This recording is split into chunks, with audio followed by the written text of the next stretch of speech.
Assalamualaikum warahmatullahi wabarakatuh. Bismillah, alhamdulillah, wassalatu wassalamu ala rasulillah wa ala alihi wa sahbihi wa man wala. Rabbi syarah li sadri wa yassir li amri wa hlul 'uqdatam min lisani yafqahu qawli, amma ba'du. Qala musannif rahimahullahu ta'ala wa nafa'na bi'ulumihi fid dharain, amin. Syarat sah sembahyang 9 perkara. Pertama, mengetahui masuk waktu, iaitu mengetahui dengan yakin atau zon. Tidak sah bersembahyang tanpa mengetahui masuk waktunya, waktu sembahyang dengan yakin atau zon. Walaupun sembahyang itu dilakukan di dalam waktunya. Baik, kita masuk dalam perkara syarat sah. Apa makna syarat? Syarat ni makna sesuatu yang mesti ada, yang menjadi penentu kepada sah salat. Dan dia tak termasuk dalam tubuh solat. Dia tak termasuk pada tubuh solat. Dia sebelum lagi. Maknanya sebelum masuk solat, benda-benda ni mesti ada. Itu yang dikatakan syarat sah. Baik, yang pertama ialah mengetahui masuk waktu. Sebab sembahyang ni adalah kitabah mawquta, kewajipan yang berwaktu. Kewajipan yang berwaktu. Tunggu sekejap Hafidah. Ada hal sikit.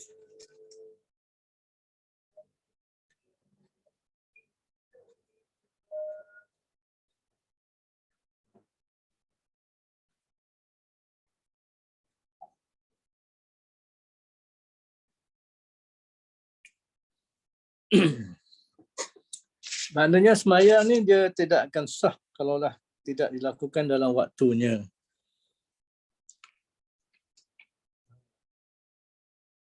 Walaupun waktunya, sembahyang ni 5 waktu kan.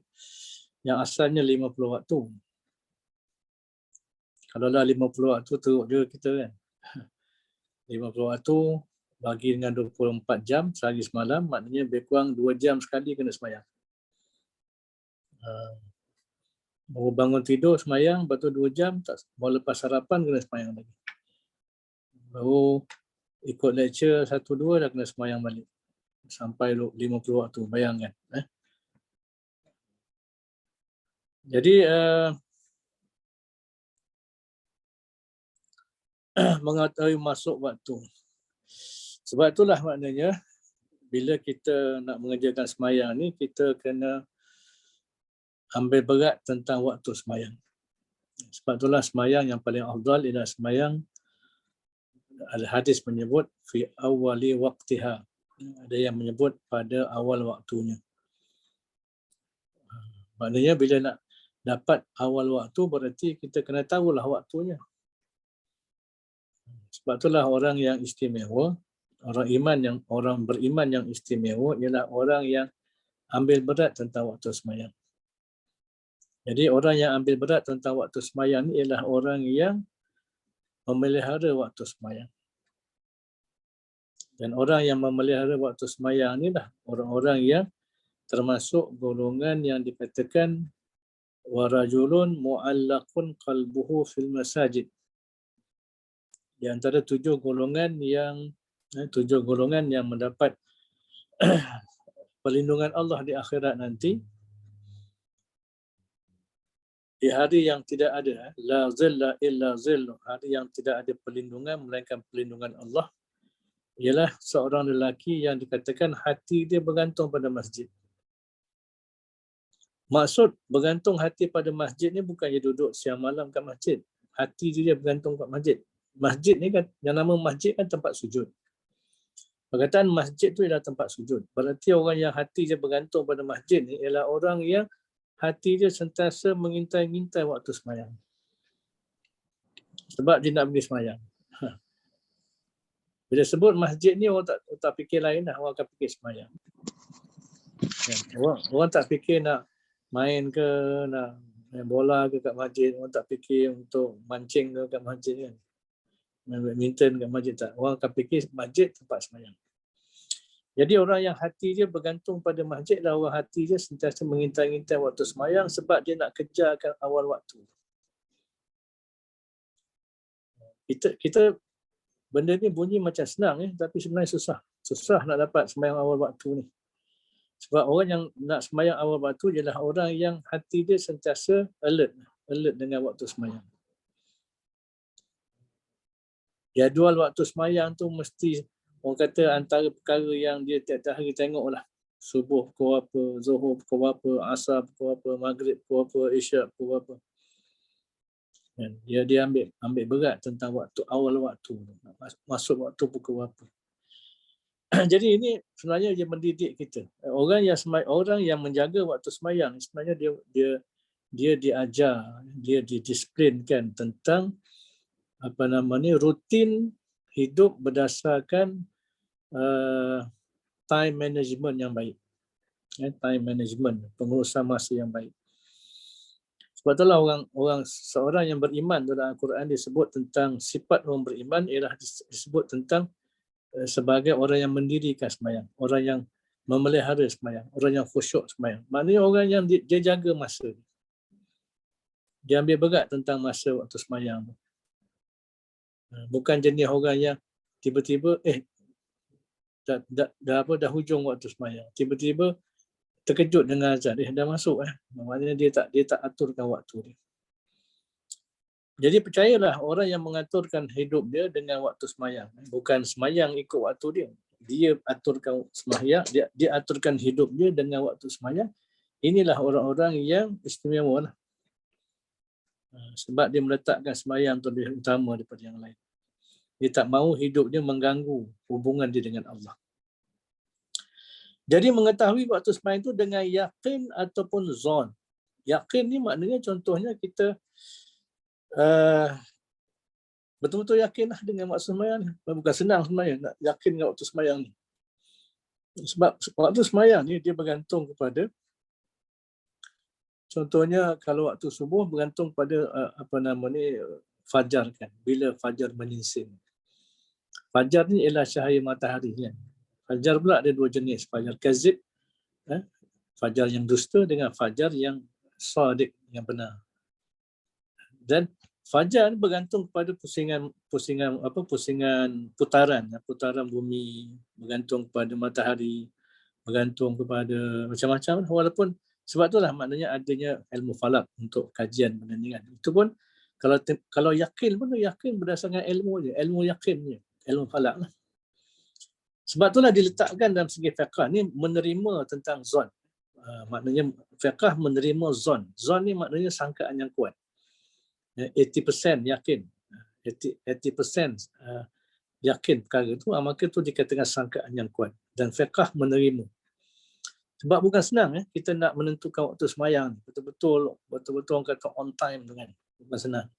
Jadi dalam fiqh dia ada kaedah takriban, sekira-kira masuk waktu sembahyang secara zon, secara kuat sangkaan. Contohnya waktu Zuhur kan. Waktu Zuhur ni dia bila matahari itu dah tegak atas kepala, tiba-tiba dia mula jatuh ke arah barat kan. Jadi itu pun maknanya kalau berdasarkan pemerhatian susah kita nak lihat. Sebab itulah fiqh menerima apa yang dikatakan zon. Maknanya tahu secara yakin ataupun zon. Itu diterima oleh hukum fiqh. Jadi tidak sah bersemayang tanpa mengetahui masuk waktunya dengan yakin ataupun zon, tak sah. Sebab itulah maknanya kita kena ambil berat tentang perkara ni. Dan sewajarnya kita ahli-ahli jamaah, ahli-ahli yang komited dengan Islam ni kan, yang dah lama ikut usrah, dah lama ikut tarbiyah. Sewajarnya ini di antara perkara yang kita kena perhatikan. Perhatikan tentang penjagaan waktu sembahyang sebab dia termasuk dalam perkara memelihara sembahyang. Dia termasuk dalam perkara memelihara sembahyang. Jadi maknanya jangan kita ambil mudah tentang waktu sembahyang. Menjelang kita makin lama dengan Islam, makin lama dengan committed dengan perjuangan, committed dengan Islam, tak sewajarnya kita semakin leka, semakin cuai dengan waktu sembahyang. Sebab itulah sebenarnya memelihara waktu sembahyang ni dia akan mendidik kita jadi orang yang on time lah.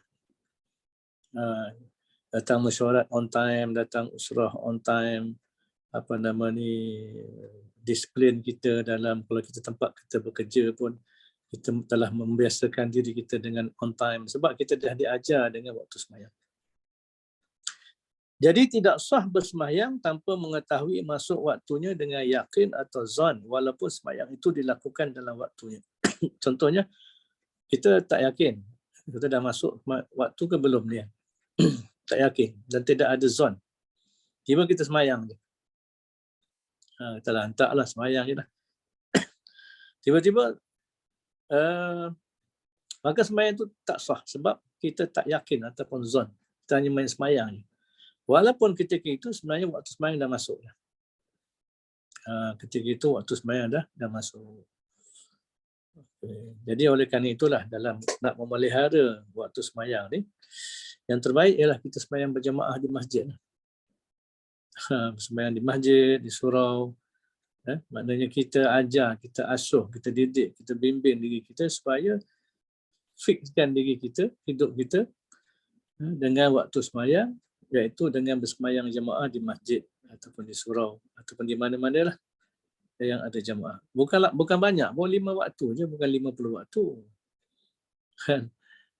Kita makan pun lagi banyak daripada sembahyang kan. Makan sarapan pagi, minum pagi, makan tengah hari, minum petang.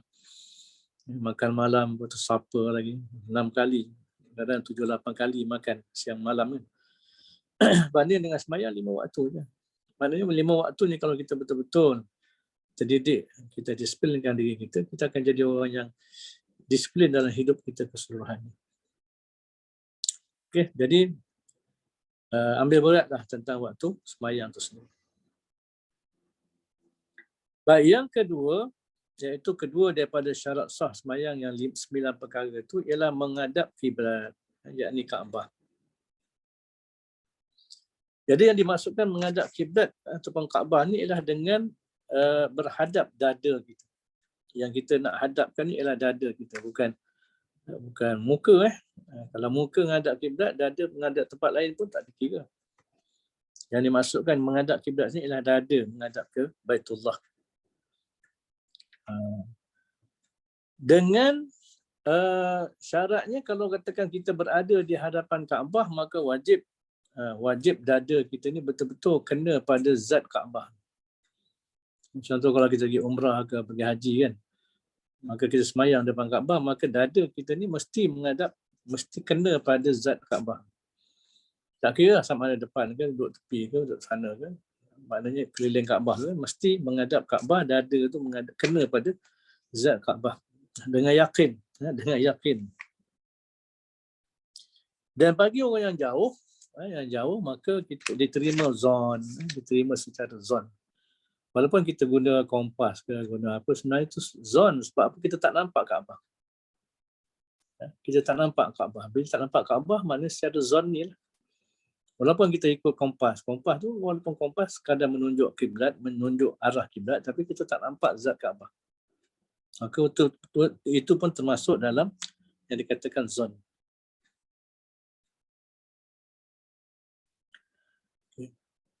Jadi menghadap kiblat ataupun Kaabah, walaupun kiblat itu dikira dengan secara berjihad, bukan berjihad, secara ijtihad, secara diusahakanlah.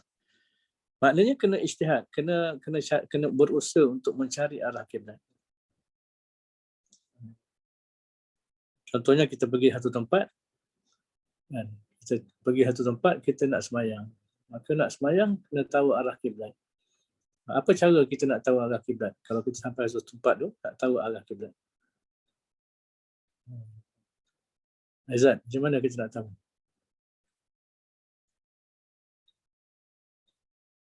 Kalau kita tak ada kompas lah, tak ada apps ke, tak ada apa, sampai satu tempat nak sembahyang. Macam mana kita nak tahu? Pergi masjid lah. Pergi masjid lah, apa susah nak. pergi masjid, pergi surau. Itulah cara dia, senang je.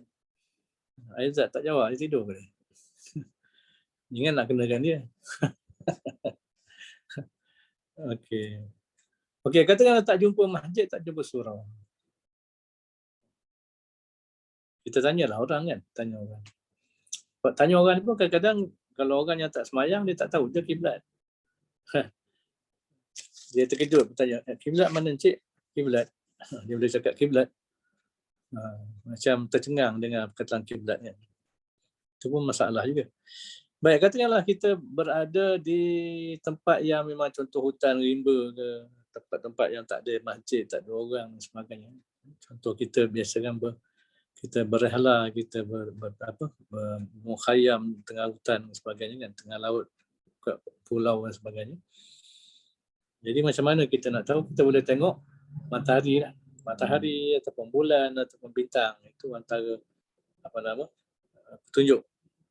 Kalau dalam hutan kita boleh tengok kat mana kalau lumut tu tumbuh kalau kat pokok tumbuh kat mana.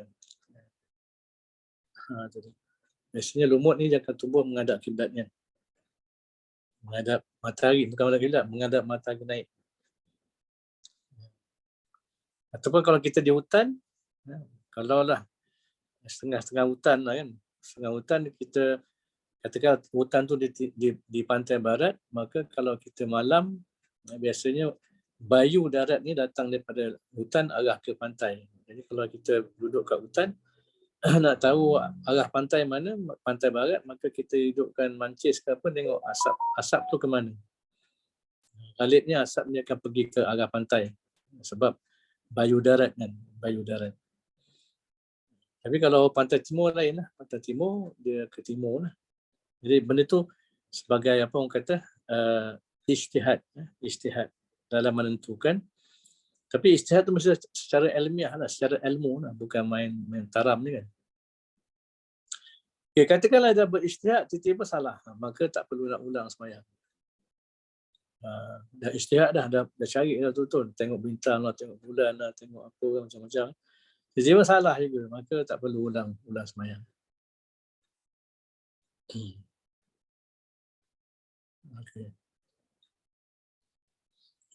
Kalau katakanlah di dalam kenderaan, kalau dalam kereta contohnya, Izzat ada Izzat. Dalam kereta nak sembahyang, nak cari kiblat, macam mana cari kiblat? Kalau dalam kereta. Yakin. Yakin je, Bi. Yakin je? Naik kereta berhenti je lah, break. Break lah, berhenti, cari masjid ke apa kan.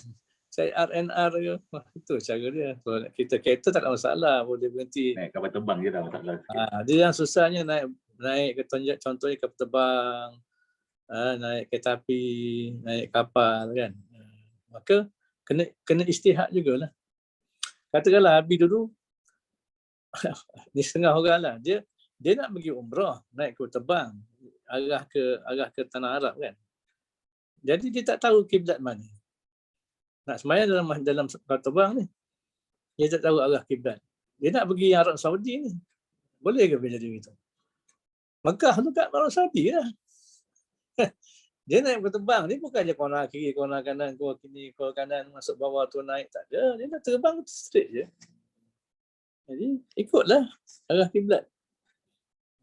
Kalau katakan Habib tu pergi ke UK ni mungkin dia ke kanan sikit kan, dia tak direct. Itu mana kita ijtihad lah. Kita tengok dulu perjalanan, kita study dulu, kita nak pergi mana, Amerika ke apa ke. Jadi kita tengok maknanya kita ijtihad. Maknanya kalau nak berterbang tu, dah masuk waktu, okey. Macam mana arah kita ijtihad. Sebab setengah-setengah flight, kalau flight contohnya flight yang Arab, Etihad ke Jordan Airlines dan sebagainya, dia biasanya ada arah kiblat. Dalam dia punya skrin tu dia tunjuk arah kiblat. Bahkan Habib pun beberapa kali naik berterbang pergi Jordan, pergi Syria ni, Habib tengok pilot ni sembahyang. Jadi Habib tengok dia sembahyang, Habib pun ikut sembahyang.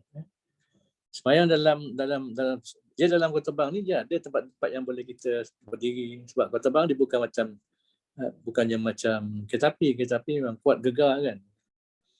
Kalau kereta api pun katakan kita naik daripada Kuala Lumpur arah ke utara. Bila arah ke utara maknanya barat sebelah kiri. Itu kita sebelah kiri lah, itu dia punya ijtihadnya. Kalau kita turun daripada utara ke selatan, maka barat tu sebelah kanan. Itu pun kita anggap ijtihad lah. Dan kalau boleh berdiri, kita berdiri lah. Kalau tak boleh berdiri, jangan berdiri. Naik kereta api. Naik kereta api, lepas tu nak sembahyang berdiri. Memang masalah lah. Tapi pernah sekali tengok ada makcik seorang tu dalam surau kereta api, dia berdiri. Tahu nak tunjuk terror ke apa kan. Bila kereta api tu pusing, memang menjajah lah kan. Orang kata menjajah-jajah lah. Nasib baik. Tak jatuh tergolek kan. Lainlah kalau katakan kapal laut. Kapal laut memang dia pergerakan tu dia slow lah. Kalau dia di corner pun kita boleh nampak perubahan tu. Itu lebih mudah dan lebih senang berdiri. Kecuali lah kalau katakan Nabi tu biasa naik bot, pergi mancing tengah laut kan. Ini yang Mohsin tak boleh dengar ni, mancing tengah laut, naik bot, mancing tu. Jadi kalau tak boleh berdiri, duduk lah. Tak boleh berdiri, duduk. Sebab walaupun berdiri atas laut, benda tu bergoling-goling, jangan tunjuk terror lah. Mungkin siap-siap jatuh. Tercebur dalam laut ni. Okay. Jadi maknanya, dengan cara berijtihad sendiri bagi mereka yang tinggal berjauhan daripada Kaabah. Ini menurut penterjemah lah. Jadi sebenarnya baik Kaabah ke, baik waktu ke, ini untuk orang nak sembahyang lah. Sebab tu orang yang jaga sembahyang, orang yang memenuhi syarat menghadap kiblat ni, semua orang yang memang dia berusaha nak menyempurnakan sembahyang. Yang dia nak sembahyang. Orang yang tak sembahyang tak kisah benda-benda ni. Tak peduli lah orang kata masa waktu ke, kiblat ke, dia tak peduli. Dia tak kisah tentang perkara ni. Sebab itulah kita kena letakkan diri kita di kalangan orang-orang yang memelihara sembahyang, orang-orang yang mendirikan sembahyang, orang-orang yang berkekalan dengan sembahyang, dan orang yang sentiasa berusaha untuk dapat khusyuk dalam sembahyang. Itu antara munyah, di antara munyah ataupun qasad, maksud ataupun maqasid apa yang kita nak capai dalam sembahyang itu sendiri.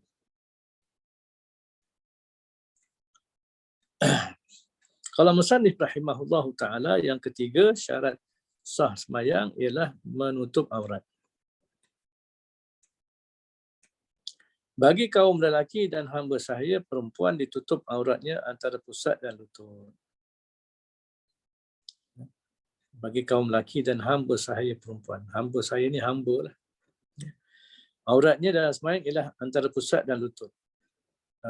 Walaupun hamba saya perempuan.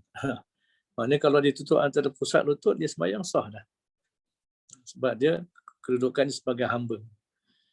Hamba ni dia sekarang dah tak ada lah hamba ni. Yang ada ambo. Ambo adalah. Jadi apa makna aurat? Aurat ni adalah tempat ataupun bahagian yang wajib ditutup. Yang wajib ditutup. Dan haram dipandang oleh orang lain. Jadi bagi orang lelaki, antara pusat dan lutut, tapi diwajibkan tutup pusat, diwajibkan sekali tutup lutut. Walaupun pusat dan lutut tu tak masuk sebenarnya.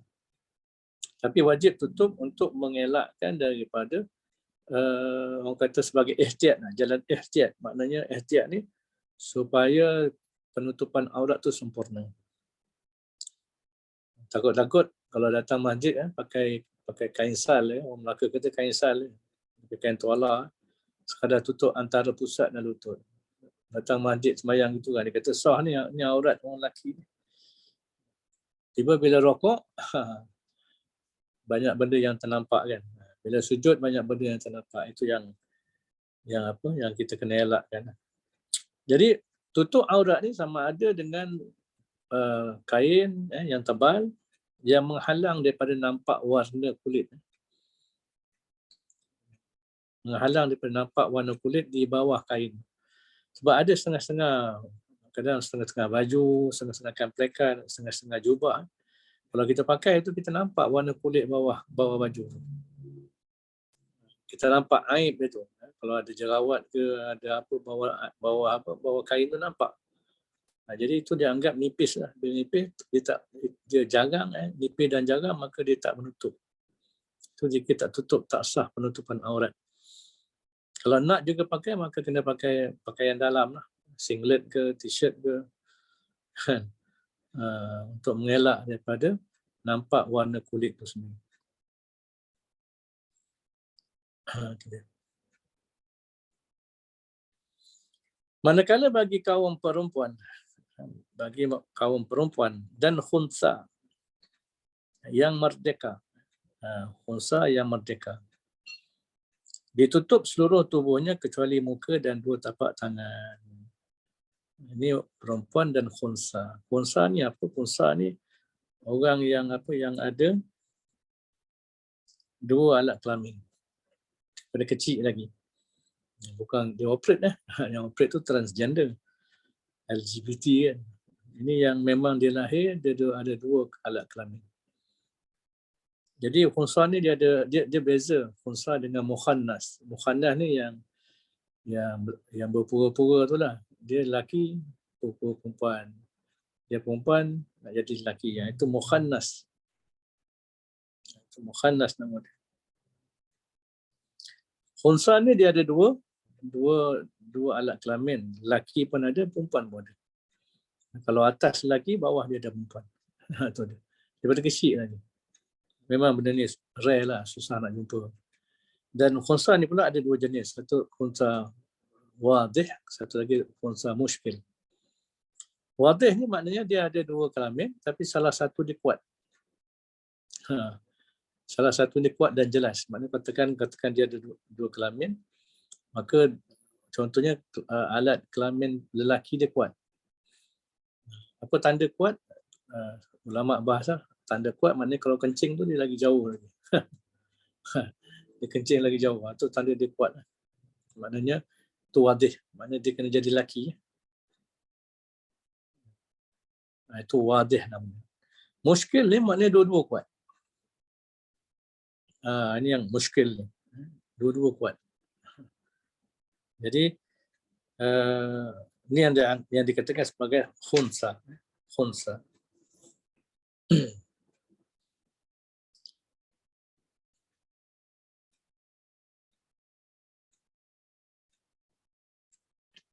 Tapi jaranglah, susah nak jumpa sebab ada pun mungkin orang yang berkenaan malu nak sebutkan. Yang banyaknya yang maknya lah. Banyak maknya, tomboy, itu banyak, itu bukan khunsa. Itu tetap ikut dia punya asal. Yang merdeka, ditutup seluruh tubuhnya kecuali muka dan dua tapak tangannya. Ini biasa kita dengar lah kan. Sebab itulah maknanya bagi orang perempuan ni, dia bila keluar rumah, kalau dia nak tahu dia tutup aurat yang sempurna atau tidak, dia kena semayang. Kalau dia boleh semayang dengan pakaian yang dia ada, itu tanda dia keluar tu dengan tutup aurat yang sempurna. Tapi kalau dia keluar tu, tiba-tiba bila nak semayang, dia terpaksa cari telekong lah, cari apa, maknanya dia pun tahu aurat dia tak sempurna. Tapi kalau orang yang sempurna, tak ada masalah. Baik. Jadi ditutup dengan sesuatu yang menghalang daripada dilihat warna kulitnya. Warna kulit bawah pakaian tu lah. Dari arah atas dan kelilingnya. Pandang daripada atas dengan pandang daripada tepi. Contohnya kalau kita pakai jubah kita yang jenis yang orang Melayu suka pakai, jubah tu jubah tidur sebenarnya. Yang dada terbuka tu kan. Dada terbuka. Maka lengan pendek nampak. Jadi kalau katakan daripada celah collar ni nampak sampai ke pusat, itu nampak aurat lah. Adapun daripada dia punya lengan ni yang jenis jenis pendek tu kan, nampak sampai ke pusat, maka tak tutup aurat. Pakaian tu sebenarnya orang Arab guna untuk tidur, pakaian tidur. Kita orang Melayu buat pergi semayang. Bukan main tawaduk, nampak kan? Bukan main warak. Punya pakai baju tidur Arab. Dan ditutup, kalau katakanlah pakaian tu nipis, bukan nipis, ketat. Orang lelaki kan, kadang semayang pakai seluar jin. Dah lah jin tu jin kapir. Lee Cooper lah, Levi's lah apa. Jin kapir, mana ada jin Melayu.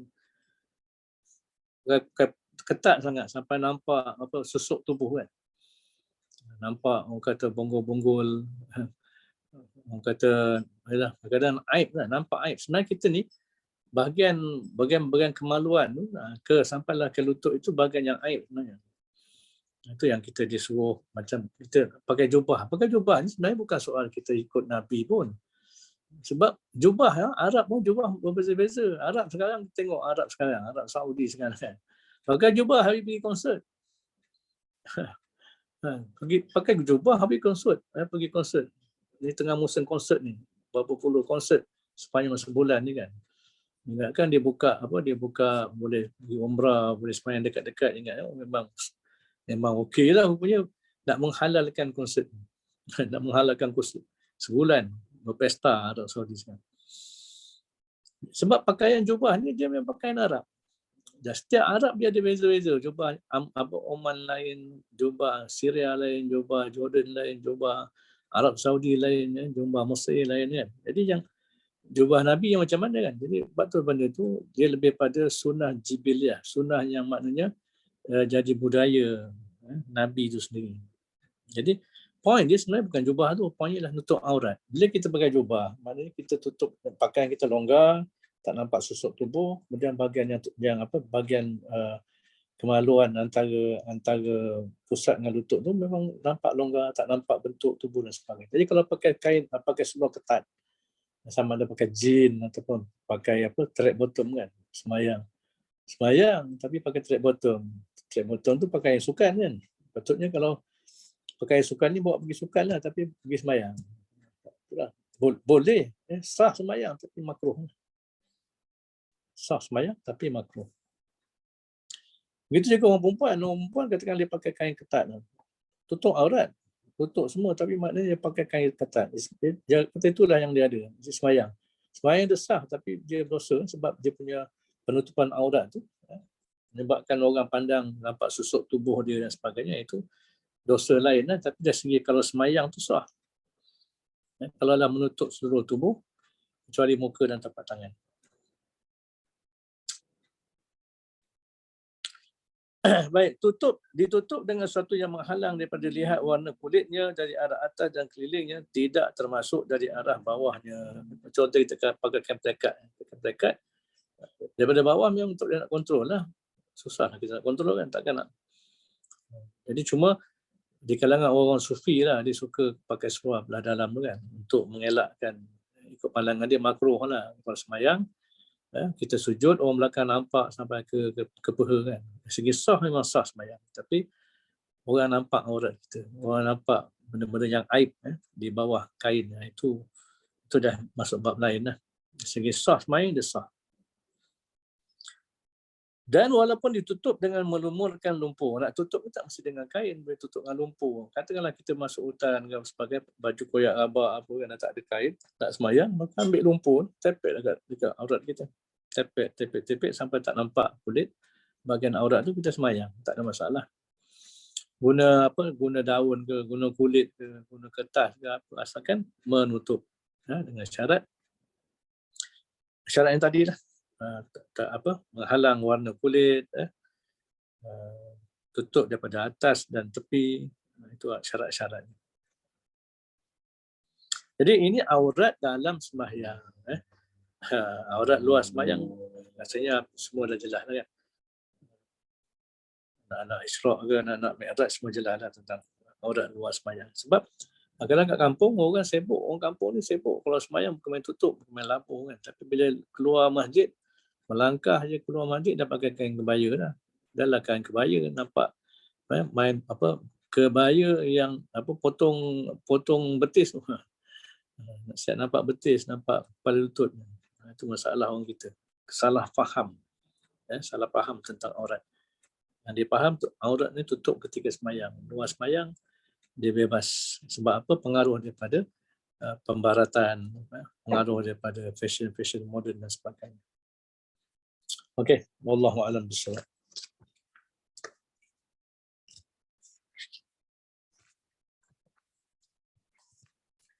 المصنف رحمه الله تعالى ونفعنا بعلومه في الدارين آمين.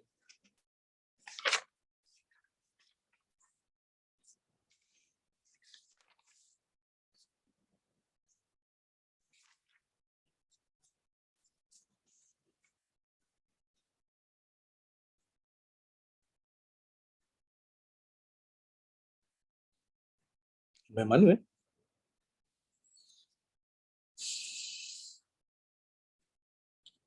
Perut?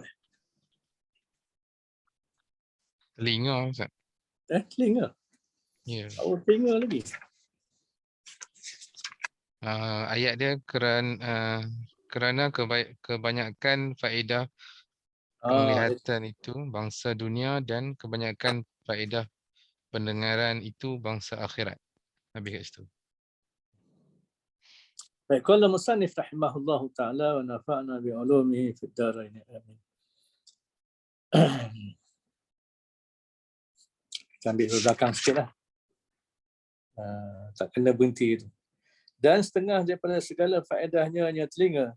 Telinga dan sifat pendengar pada telinga itulah yang bangsa akhirat itu mendengar ia akan Quran. Kita dah bahas itu. Dan hadis Nabi SAW dan segala ilmu yang memberi manfaat. Okey. Dan kerana banyak ini segala faedah telinga lah, adalah pendengar itu lebih afdal daripada penglihat. Mana sifat pendengar itu lebih afdal daripada sifat penglihat. Kerana kebanyakan faedah penglihat itu bangsa dunia dan kebanyakan faedah pendengar itu bangsa akhirat. Sebab itulah orang yang buta, walaupun buta, tapi telinganya mendengar, dia lebih cergas, lebih aktif daripada orang yang pekak, yang tuli.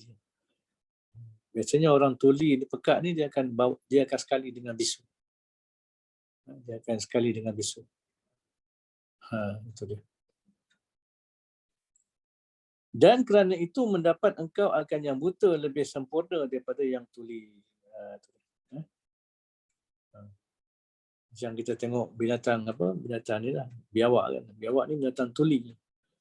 Kalau kita datang dekat, dia tak perasan.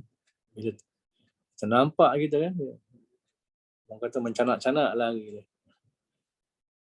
Sebab tu dalam Al-Quran sebut pendengaran ni lebih awal lagi. Dalam Allah Ta'ala sebut tentang pendengaran ni, contoh dalam surah Al-Mulk. Wa qalu law kunna nasma'. Kalaulah mereka berkata, ahli neraka kata, law kunna nasma', kalaulah kami mendengar, au naqil, atau berfikir, ma kunna fi ashabis sa'ir, maka kami takkan masuk di kalangan neraka sa'ir. Fa'tarafu bi dzambihim, dan mereka mengiktiraf, mengakui dosa-dosa mereka. Jadi itu dalam surah Al-Mulk. Sebablah surah Al-Mulk ni dia tarik perhatian kita tentang tentang menyesal di dunia. Jangan menyesal di akhirat. Sebab itulah bila menyesal kat dunia, dia akan jadi pembela kita. Itulah surah Mulk ni pembela kita di alam kubur. Dalam surah yang sama Allah Ta'ala juga menyebut huwallazi ansha'akum wa ja'ala lakumus sam'a wal absara wal afidah qalilan ma tashkurun. Dialah Allah yang telah menjadikan pendengaran, penglihatan dan juga hati. Terlalu sedikit apa yang kamu mensyukurinya. Telinga tu dengar, disebut dulu. Dan kerana itu mendapati engkau akan yang buta lebih sempurna daripada yang tuli. Okay. Dan bermula mensyukurkan pendengar itu memeliharanya daripada mendengar yang dilarang. Itu cara kita nak mensyukuri nikmat pendengar. Sebenarnya ada dua tu. Satu nikmat pendengar, satu lagi nikmat telinga tu sendiri. Telinga secara fizikal itu satu nikmat. dengan kuping telinganya, dengan tulang dalam tu kan, dengan gendang telinga, itu satu nikmat. Dan sifat pendengar, maknanya ketika bila roh masuk dalam tubuh, dia bawa sekali sifat pendengar. Itu dua-dua ni nikmat besar. Jadi macam mana cara nak mensyukurkan? Adakah cukup sekadar alhamdulillah, cukup sekadar kita istilahnya kita sekadar terima kasih kepada Allah, telinga, tak cukup sebenarnya. Jadi dalam kitab ni menyebut cara nak mensyukurkan pendengar ni ialah dengan memeliharanya daripada mendengar yang dilarang. Seperti apa? Seperti mengumpat. Bila kita gunakan dua nikmat yang besar tadi, telinga, fizikal dan juga sifat pendengar, kita dengar pula kata-kata yang dilarang, contoh mengumpat. Bayangkan mengumpat ni bila dia kata-kata bunyi ni kan dia gelombang kan, jadi dia tenaga yang masuk kat telinga yang menggetarkan gendang telinga sehingga kita mendengar dan kita berfikir, ni bunyi apa ni kan, ni bunyi orang mengumpat, sedap ni. Dia dengar orang mengumpat, sedap ni, panjang telinga kita kan, panjang leher nak dengar.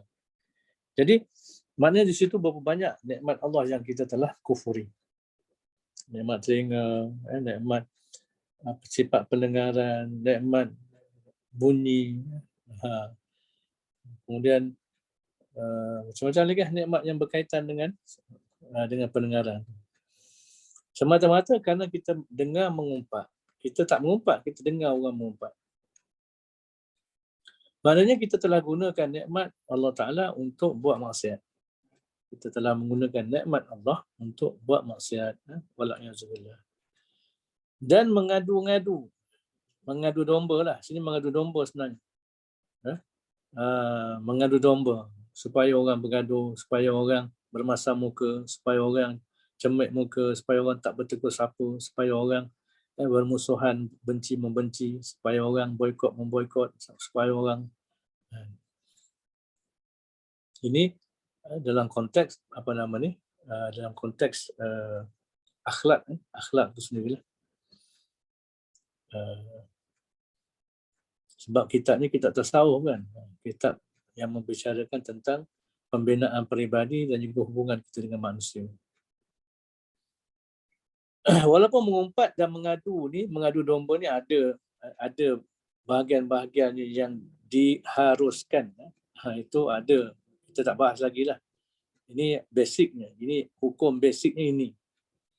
Walaupun di sana ada contohnya clause, peruntukan untuk mengumpat yang diharuskan kan. Tapi clause tu jangan dibesarkan, jangan digunakan secara bebas.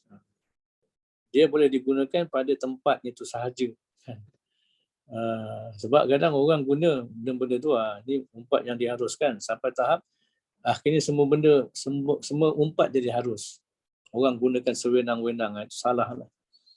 Walaupun di sana ada keharusan, ulama bahaskan dalam kitab-kitab tasawuf sebagainya, tapi itu mestilah dengan ketat, dengan pengawasan yang ketat. Jangan sampai kita keluar daripada ruang keharusan. Contohnya kita kritik kezaliman orang. Kita kritik kezaliman orang. Orang tu buat benda zalim, kita kritik. Kita kritik pandangan ke, kritik kezaliman yang dilakukan. Maka cukuplah kita sekadar itu. Jangan kita bawa orang kata umpat tentang keluarga dia, anak beranak dia, umpat hidung dia, umpat rambut dia, umpat suara dia, umpat macam-macam kan yang kita umpat. Itu yang jadi masalah. Sebab sikap manusia sekarang dia bila orang tu buat salah bukan sekadar benda salah, dengan peribadi orang tu pun dia nak bunuh. Itu dari sudut akhlak, dari sudut hubungan dengan manusia ni yang kita kena jaga.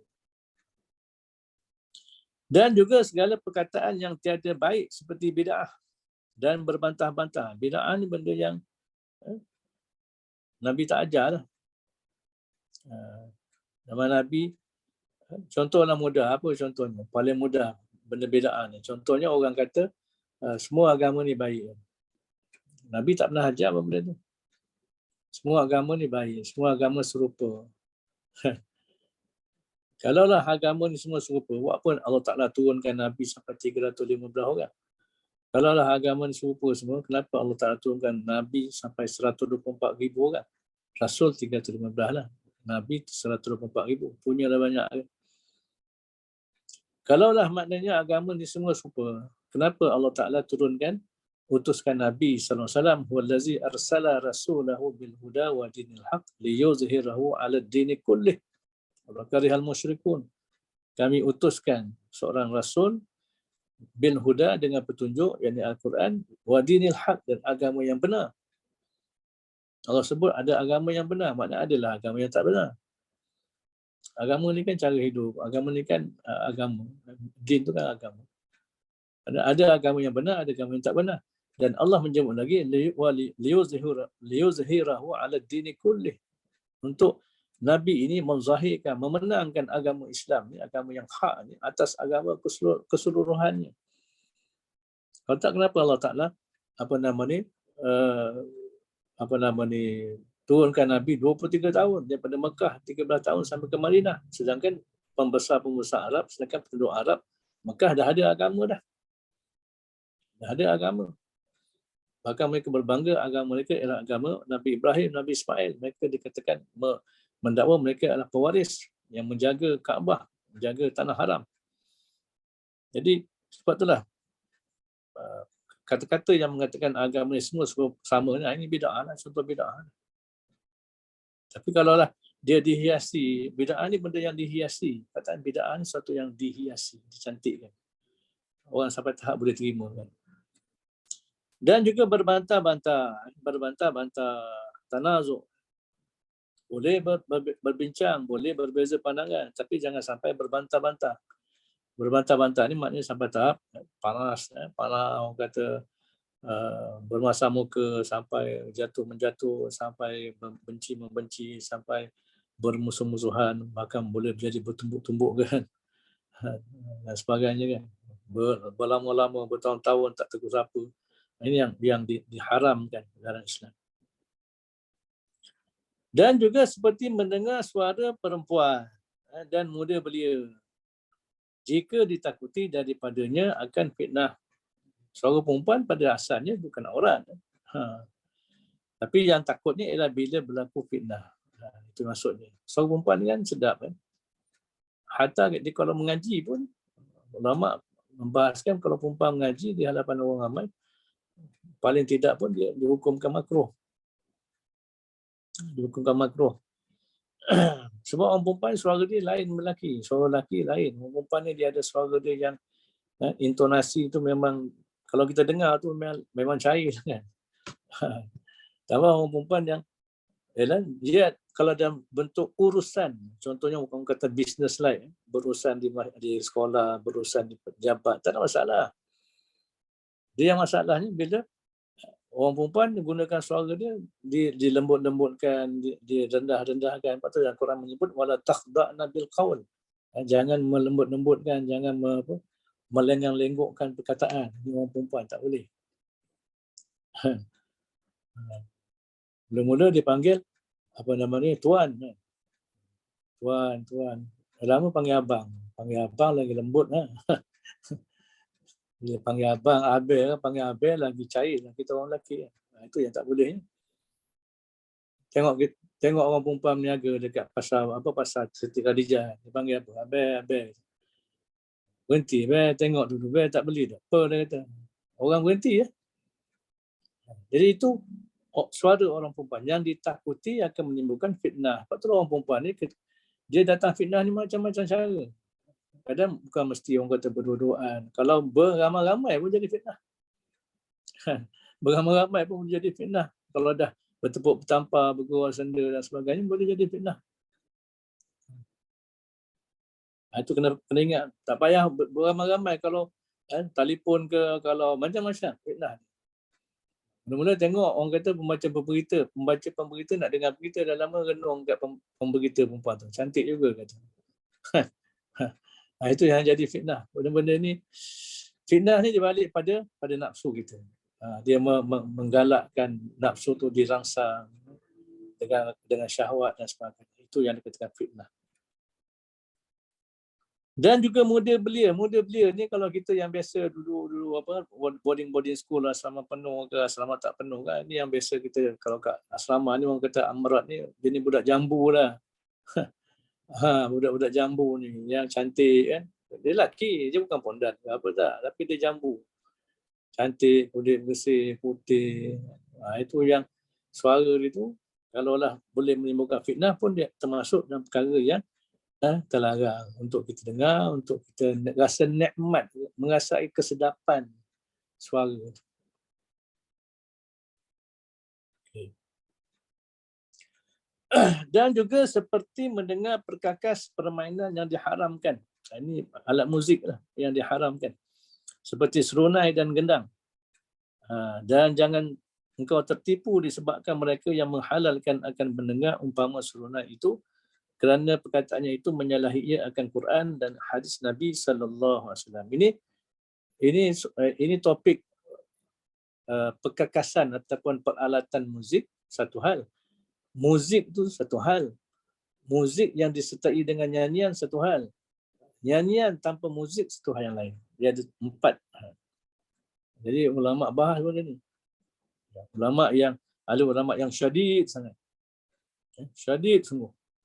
Contohnya ulama dalam 4 mazhab ni, 4 mazhab Syafi'i, Hambali, Hanafi dan juga Maliki, kalau ikut mereka ulama Syafi'iyah ni menghukumkan alat muzik semua haram. Semua haram. Sampai tahap tu kan. Tapi ada juga ulama silam juga, ada mazhab yang besar juga, contoh mazhab Zahiri, Ibn Hazm contohnya, menghukumkan alat muzik ni harus semua. Sebab apa? Tak ada nas yang qata'i. Yang qata'i dalam Quran ke dalam hadis Nabi yang qata'i yang mengatakan alat-alat muzik ni. Sebab alat muzik ni bukan sikit, banyak. Banyak jenis, ada yang tiupan, ada yang bertali, ada macam-macam kan. Jadi mana ada yang terlalu syadid dan ada yang terlalu ringan. Dan ada juga yang pertengahan. Yang pertengahan ni ambil jalan tengah, maknanya sebab alat-alat muzik, nyanyian ni semua biasanya kalau dalam hadis pun menyebut dikaitkan dengan artis perempuan, dikaitkan dengan arak, dikaitkan dengan maksud-maksud yang menyertai perkara-perkara itu. Maknanya itu yang mereka berpandangan kalaulah semata-mata alat muzik tu itu dihukumkan harus sebab segala sesuatu itu bermula dengan harus. Cuma golongan pertengahan ini menganggap walaupun ada keharusan tapi dengan syarat. Keharusan bersyarat. Contohnya kalau alat muzik, muzik yang dia mainkan tu muzik yang memang orang kata ke arah yang positif. Kalau ada nyanyian pun nyanyian dengan seni kata, lirik yang positif, yang membawa kepada kebaikan. Bukan nyanyian yang memuja nafsu, memuja wanita, memuja hubungan seks ke apa, memuja kecantikan wanita, memuja dan sebagainya. Itu memang sah, haram lah.